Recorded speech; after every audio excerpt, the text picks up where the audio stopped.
On September 15th, Apple unveiled new products. And as much as I hoped that the iPhone was coming, I was disappointed.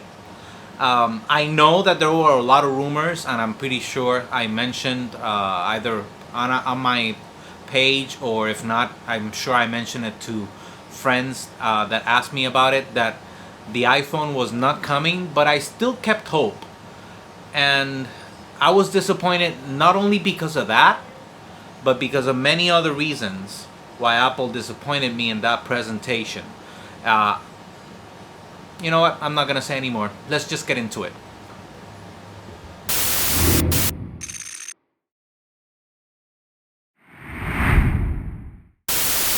Alright, let's start with the Apple Watch.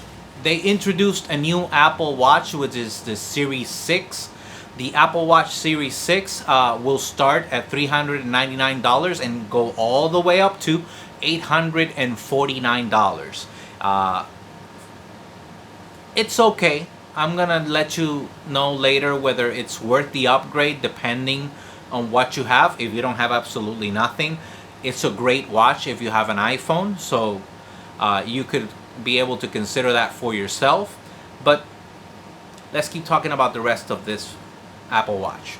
The Apple Watch Series 6 will be able to let you know what the percentage of your blood oxygen level is. It'll do that in a total of 15 seconds. So while they do let you know that it does not replace the actual test, they do let you know that they've compared it to the test and it's pretty much there in accuracy. So if it's something that you need, then you should definitely consider the upgrade. If not, stay tuned. I'll let you know at the end of the video. There will be only 3 types of cases. No more ceramic. No more white. That beautiful white color is gone. Anyway, there's 3 cases. So if they eliminated the ceramic, that only leaves aluminum, stainless steel, and titanium.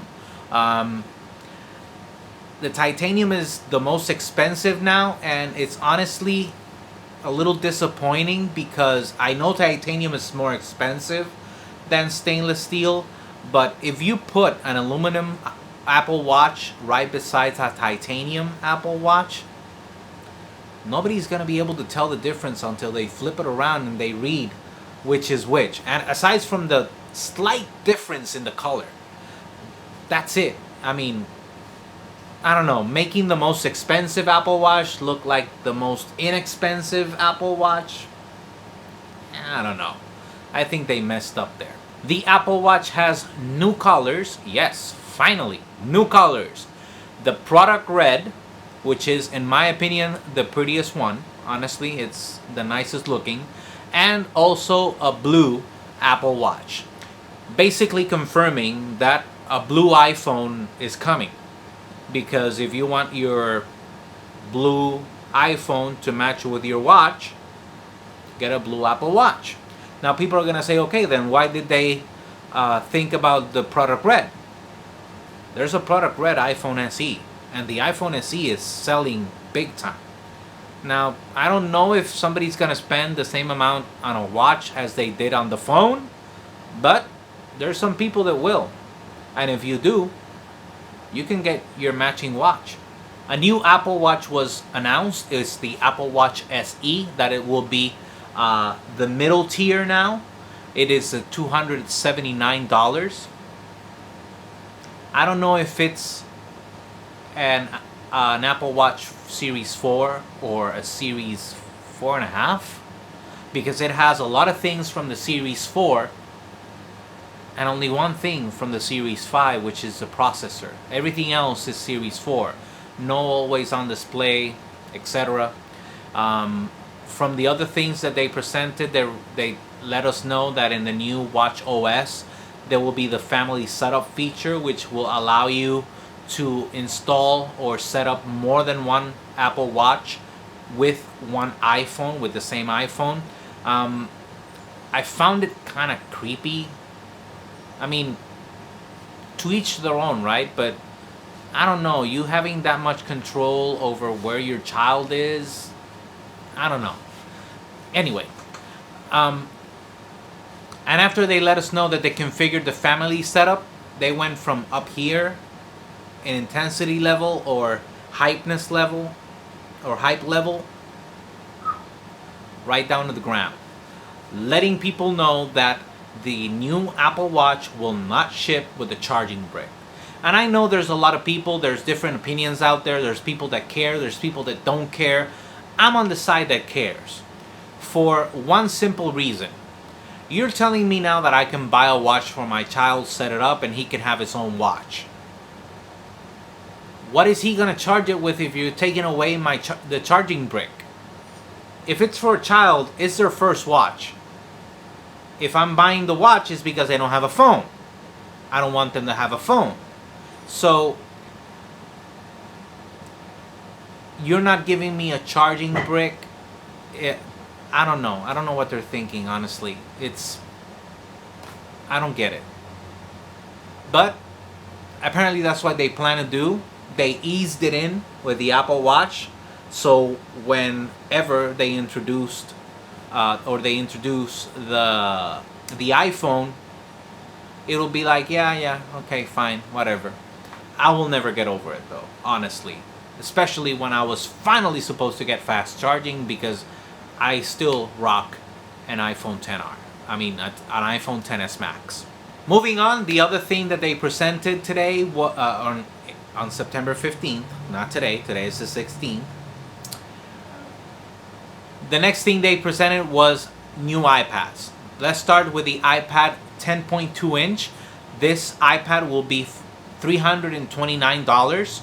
And the only difference from the previous generation of this one is the processor. It'll have an A12 processor, which is the one that my iPhone XS Max is using, and also the iPhone XS and the XR.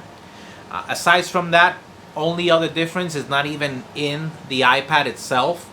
It'll finally bring Lightning to USB-C charger. It'll still have Lightning because it only uses the first generation Apple Pencil, and the only way for you to pair the first generation Apple Pencil is to connect it through the Lightning port. So it'll still have Lightning, but at least they're moving kind of sort of into USB-C. I don't know. The other one was the iPad Air. The iPad Air will be 10.9 inches, and in its most basic configuration will start at $599. This almost looks exactly like an iPad Pro 11-inch. It has subtle differences. If you look at the front of the screen, it kind of looks like the bezels are just slightly bigger than they are on the iPad Pro. But it's so slight that it almost doesn't make a difference. Now, this iPad Air will come with the A14 chip. Yes, the A14 chip that they're going to use in the iPhones that are not even out yet, and we have no idea when they're coming out, because they were supposed to come out in this presentation. And I'm going to stop that. It'll come out with the A14 processor, which is of the which is of the iPad's non-Pro. It is the strongest processor in an iPad that is non-Pro. Remember that the Pros have right now they have the Z chip before they had the X chip, and those are to bump up the graphics. This one will have end-to-end USB-C. Why? Because it uses the second generation Apple Pencil, so you will finally be able to move on from that if you like that. It'll also be compatible with the Magic Keyboard. So, if you have an extra $300 after you spend the $600, you can get a Magic Keyboard with that, and it'll work just fine because it's the same size. That's why I say that the bezels has to be slightly bigger, because if the iPad Pro is 11-inch and this one's the same size because it fits in the Magic Keyboard perfectly, then this one has to have slightly bigger bezels. But it doesn't matter. The rest of it, no 120 Hz refresh rate. It'll only be up to 60. It does have the quad-core speaker, so aside from the processor and the refresh rate, everything else on this iPad is the same as an iPad Pro. I'm sure there will be people that will be attracted to it, especially with the new colors. Aside from the normal space gray and white, or silver, sorry, not white, they will also have the rose gold, green, and sky blue. In my opinion, of those three new colors, the prettiest one, or the nicest one, or the nicest looking, at least from what I saw in the presentation, was the rose gold. It pops. It really pops. I liked the way it looked. I liked it more than the blue. I think they should have gone for a little bit of a darker blue. And the green, they should have gone for regular color green. I know that Apple has a thing with pastel colors, but the pink, the rose gold is fine when in that color, but you could go a little bit more solid color with the blue and the green. Obviously, they won't listen to me, but whatever. Finally, what was my opinion regarding the entire presentation? Well, I think that Apple did a great job clickbaiting people. As much as we were rumored, as much as it was rumored that there would be no iPhone, you still kind of expected an iPhone, but they clickbait you. And I mean, granted, from the beginning he said that they were going to focus on two devices, so there you knew there's no way that the iPhone is going to happen, but you still held out hope, especially when they introduced the iPad Air, and they said that the iPad Air will not be available until October. Okay, so you're willing to do a presentation now to present something that will not be available until October, but not with the iPhone? I mean, I don't know. They want the iPhone to have their own thing. Honestly, all these things that were presented did not need to have their own presentation for it. I think Apple is just showing off that, they can do such a great job with the presentation, because honestly, it kept me watching. Just watching all the effects and everything, it just kept me watching. So I think it was more for that, bragging rights. They can do it better than anybody else. And honestly, so far, from what I've seen in presentations, I've watched the PS5 presentation, which they didn't give me absolutely nothing regarding prices. I stuck that one out, and honestly, the presentation compared to what Apple did was crap. But I don't know. I'm deeply upset by not having any new iPhones. I think that was necessary, to say the least. If you like this video, remember to press the like button right down here. Also, remember to subscribe and hit that bell so you can receive new notifications when we have videos. Like, for example, whenever Apple decides to have that Apple event for the iPhone, whenever that happens, if it happens at all. I don't know. Aside from that, remember that we will provide you with the latest in rumors and news regarding technology. Later, guys.